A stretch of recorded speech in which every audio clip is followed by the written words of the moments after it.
America is a free country because so many great men and women have served and sacrificed their lives for our freedom. Today on Coach's Corner, we merge two worlds, one that of high school sports, and the other our veterans of the war, as we pay homage along with Mission Viejo High School in honoring our veterans. A special evening in Mission Viejo with some outstanding guests with incredible stories to tell. This is Coach's Corner. I'm Paul Higgins, and all the action starts right now.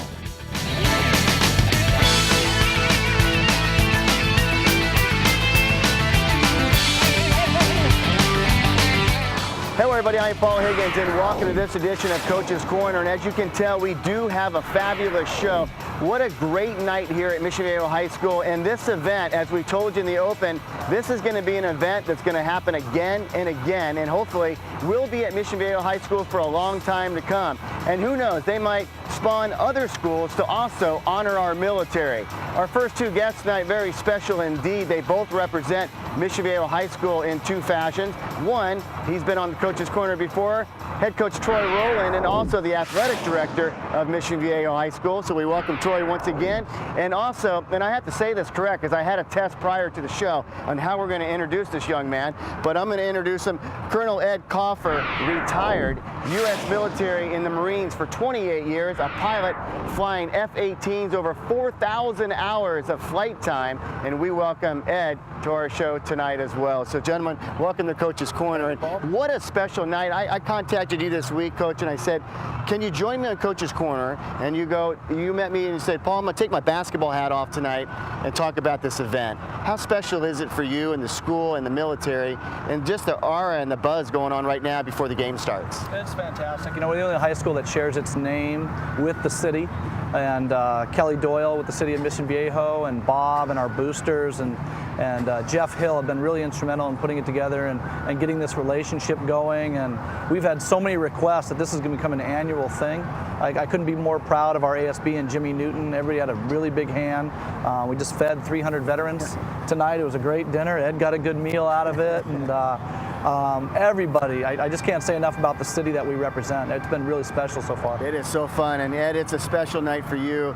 You're doing this in two ways. Your son actually plays football here at Mission Viejo High School, and tonight at the end of the evening, you're going to be switching jerseys and getting your name, his jersey, number 43. How special is that? Oh, I couldn't be more proud. I had two sons, both went to Mission Viejo High School. The older one graduated a couple of years ago. He's off to college down at University of San Diego. And Garrett, my second son, senior this year, playing linebacker for Mission Viejo, number 43. And what a great opportunity for everybody to come out. And I'm just really, really proud of him and the entire team. Now, you were just having dinner with a lot of veterans, and we have veterans from just about every war. You know, back to Pearl Harbor. We've got some great veterans here tonight. Did you get a chance to talk to any of them? I did. As a matter of fact, I'm a pilot for American Airlines also, and I was on a Maui trip and flying home from Maui, and I ran into a gentleman that was waiting to board our airplane to come home to Los Angeles wearing a 1st Marine Division hat. Older gentleman, and so I walked up and gave him the traditional Semper Fi, which means always faithful. Marines do that, you know, when they see each other. He opened his eyes and looked at me, and we started to talk, and come to find out, the gentleman who's here, Ed Reef, served with John Basilone on Guadalcanal and is one of 3 men in his unit that survived. And he is here tonight. Really a tremendous group of individuals in there, including Pearl Harbor survivors and another Army gentleman that was on the Bataan Death March and ended up as a prisoner of war for 42 months. Just an unbelievable group of people up there. Really amazing. There's a special bond that athletes have in the locker room, on the playing field, Hell Week, or in basketball before you guys get really into the season, that a bond develops. Is that bond different in the military, or do you find similarities in that? It's almost exactly the same. The willingness to do anything for the guy to your left and your right, no matter what it is. And you don't find teammates, team play like that in just about any other endeavor in life other than the military and sports. Coach, you're very proud of Mission Viejo High School. You represent the school as the athletic director, so your face is out there. You're out there as the head coach of the basketball team. Tonight you said, take a back seat to this. What will you be doing during the game, and do emotions come out within you as well, or is that far-reaching? No, this was awesome. When Bob started talking about it about 2 years ago, we played at Don Bosco in New Jersey. It was the 10th anniversary of 9/11.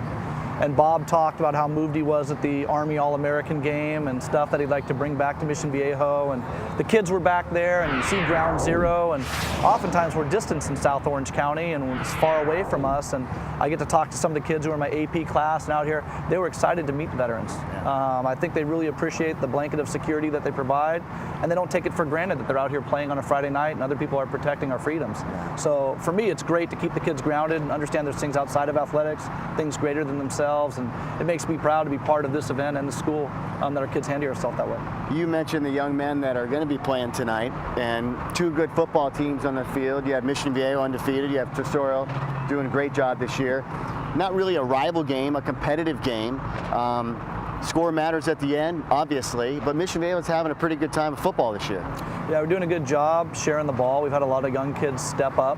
I think, in the past we've fallen just a little bit short of what we wanted to get, and those guys are a little bit hungrier this year. Yeah. That win over Don Bosco was fantastic, nationally and stuff, and to win in overtime the way we did was pretty special. So I look forward to a good game tonight, and it will be competitive, and it's nice to have a little bit of a rivalry going on. And your son, you said, you told me, Paul, he's not a starter. He gets in the game, he's not a starter, but Coach Johnson does a great job of acknowledging each and every athlete, and they feel part of this football team whether they're starting or not. Can you tell us about that? Well, as a military officer, a Marine colonel, I have seen good leaders and bad leaders, and I can tell you after watching this program for these number of years, about 6 or 7 years now, that Bob Johnson and his entire staff go out of their way to make every player on that team feel like he's part of the team. Very special. And if there's ever an opportunity to get everybody in the game, they'll take it. They'll do that and sacrifice the score. I think you'll see in some of the scores this year where it looked like a team maybe scored a little more than one would think that they would against Mission Viejo. Well, that's because Bob thinks it's important that everybody that's out there working as hard as they do gets an opportunity to get on the field and play. Before I let you go, is there something that you could say to the young athletes out there that should be aware of what the gentlemen like you did and the men behind you sacrifice so they can play football out here? Well, that's kind of a tough question for me, actually. Everybody goes through their life and takes the opportunities that come their way. I was fortunate enough to get the opportunity to fly the F-18 Hornet, a tremendous airplane, very fast, very powerful. It was really an enjoyable thing to do. And at the same time, you understood that there's a reason why you're in that airplane. Yeah. And you need to have come to grips with that particular situation before you decide that's something that you want to do.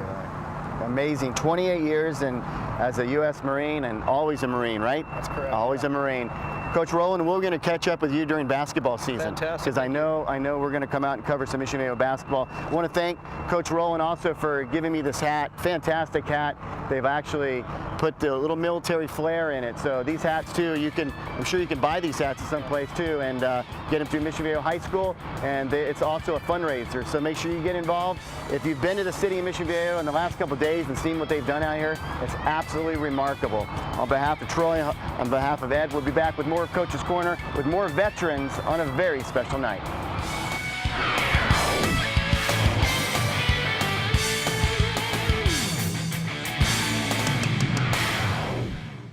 Mission Basilica School is a Catholic parochial school with single-grade classrooms from pre-kindergarten through 8th grade. We have absolutely the best to offer in education. We don't just educate the child academically. They are nurtured spiritually. They are guided through their spiritual journey. They are loved, every being of them. A blue ribbon school for academic excellence, located on the beautiful grounds of Mission San Juan Capistrano, Mission Basilica School. Hello everybody, welcome back to this edition of Coach's Corner on location here at Mission Viejo High School in the city of Mission Viejo. Two fantastic guests. I could actually talk to both of these gentlemen for hours, and I kid you not. They have some great stories to tell. Joining us now is Saul Schwartz, a young 95 years old. We'll tell you his story. And if you're in Mission Viejo, you probably know Bruce Hunt. If you don't, you will. He does a lot of great things for the city. Bruce Hunt joining us, also a U.S. Marine. So gentlemen, welcome to the show. I really appreciate you joining me.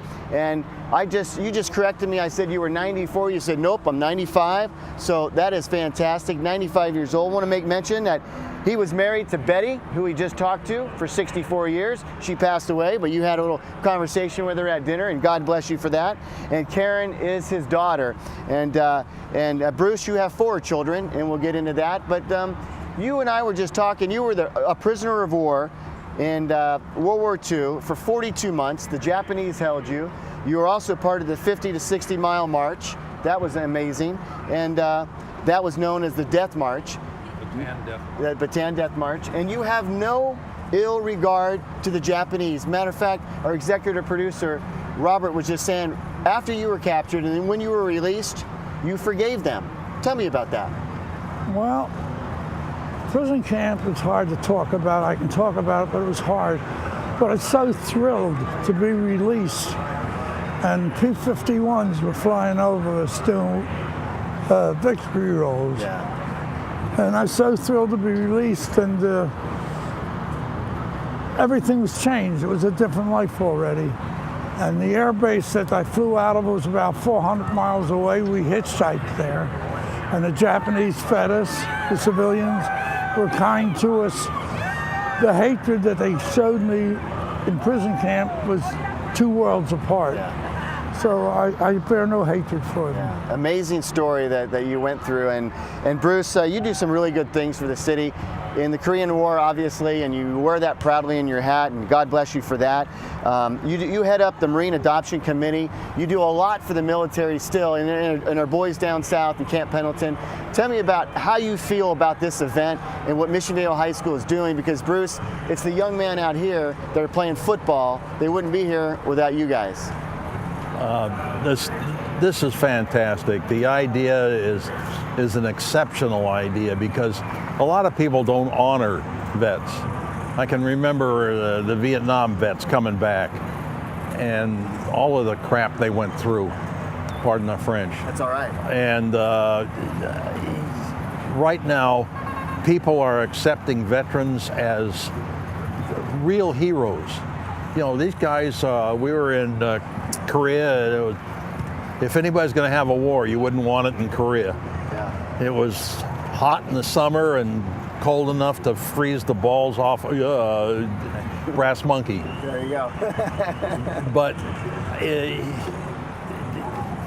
there is so much that people are really excited about and what the veterans are. I have a group of 10, 12 people that go down once a month to the Wounded Warrior Battalion, and we have a barbecue down there for them. And the first time I went down there, I went down with another organization, and the hamburgers were about the size of a pretty good sized hamburger. And the time they shrunk up, they were about yay big. I mean, just a little one, 2 to a bun. And I thought, these guys spilled blood for us. No more of that. So we give them sirloin burgers, foot-long hot dogs, brats. We've had baby back ribs and chicken wings. Yeah. I mean, it's a barbecue to end all barbecues when you want to do that. And I just feel that they ought to be, these kids ought to be taken, these Marines and our other servicemen ought to be taken care of better. Yeah. And that's exactly what we do. And this is a great event because I know you are touching the hearts of these guys, these boys that just ran behind you. You're touching their hearts, you're getting into their psyche about what you have done. You told me you're out of Philadelphia, and you told me you came out of the war a much better man. Tell me your thoughts about that. I'm curious. Well, my values are completely different. But when I grew up poor, my parents were immigrants with 7 children and no money. We grew up poor, so money was important. But after prison camp, all you need is enough. And I managed to make enough, and I appreciate the people I associate with. These guys, what they do for me, I can't explain. Yeah. It's like taking me out of the woods and showing me the daylight. Yeah. I didn't even know he existed for a while, and then all of a sudden we have a group that meets every Friday morning for breakfast, the OFVBC, Old Fart Veterans Breakfast Club, and that's where I met Saul. And he is one of those people that spreads love. Yeah. He just automatically spreads love. Right. And his handshakes are firm. Yeah. And when he says, I really like you, you know darn well he likes you because that's the way he is. Yeah. He couldn't tell a lie if he tried. Right. Your thoughts about, you told me you don't watch a lot of football, but what sports did you like and what sports do you like? I like football, Yeah. I like baseball, but getting older, my problem is taking care of myself. Yeah. Like I said, I'm 95 years old and I live in a house alone. I have a lady comes in cleaning once a week. Wow. I cook my own dinners, I make my own bed, and I try to read a lot, but I only have one eye, so the other eye tires. Yeah. But life is good, I have no complaints. And I'm fortunate I ran into a nice group of people here, and it's made my life for me. What is the secret? 95 years old, you spend 42 months in a prison camp, you were down to about 100 pounds. What's the secret to living to 95? Is it up here? Is it in your brain? I think so. I think it's mind over matter. Yeah. I concentrate on the good things, and I understand the good things. It's a form of love.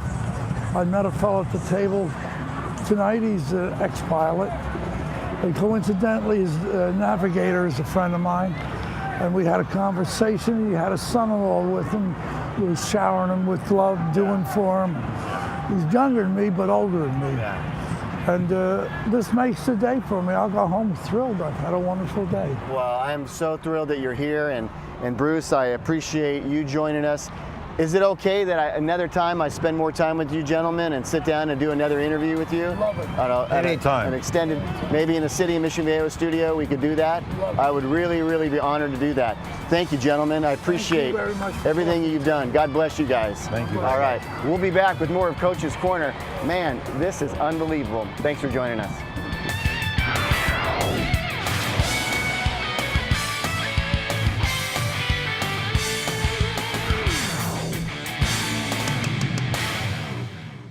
Mission Basilica School is a Catholic parochial school with single-grade classrooms from pre-kindergarten through 8th grade.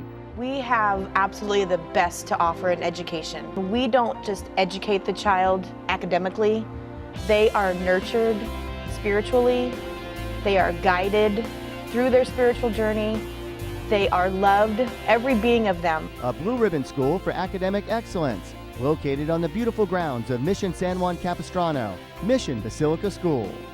Hello everybody, welcome back to this edition of Coach's Corner here in Mission Viejo High School. Of course, the Diablo is playing Tesoro. That's the main attraction tonight for the game, but prior to the game and halftime and after the game, special activities with our veterans as we have been talking about tonight. Joining us now, two more veterans. Really pleased to have these young men on the show. We've got Howard Bender, a survivor of Pearl Harbor, only one of two that are living in Orange County to this day, and that's pretty amazing. He was married to his wife Geneva. He's married to his wife Geneva, 69 years. He served in the military in the U.S. Navy from 1941 to 1949 and a Mission Viejo resident. Really pleased to have him in Mission Viejo.